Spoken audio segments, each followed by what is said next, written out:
Rallies for abortion rights often are packed with young activists. At a recent rally in Kenosha, Wisconsin, Lorraine Terry was an exception. "I'm Lorraine Terry, and I'm way too old for reproduction," is how she introduced herself.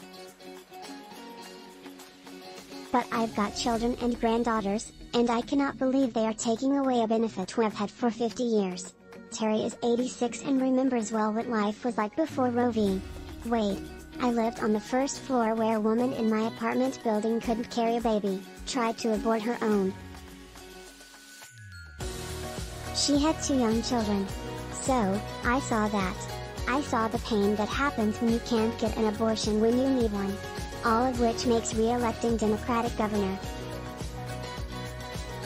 Tony Evers really important to her. We have to give Evers an in the state of Wisconsin.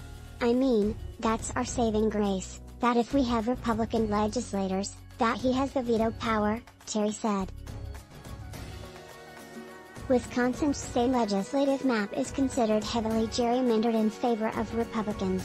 So, many Democrats see Evers as their one chance to stop whatever laws the legislature might pass.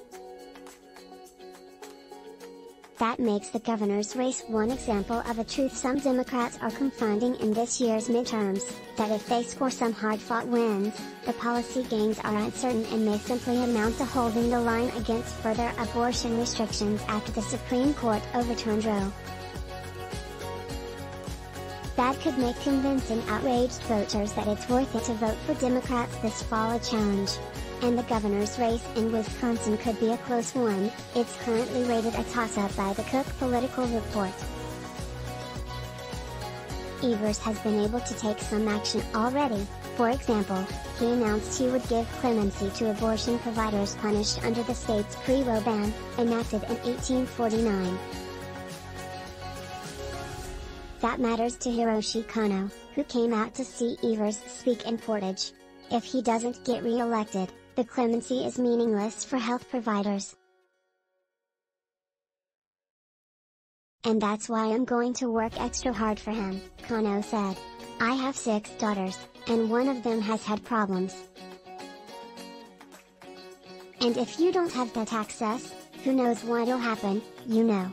Evers continues to be emphatic about the importance of abortion rights, even though a lot of voters are focused on the economy. "We can walk and chew gum at the same time, but I can tell you that when we start taking away rights, Father,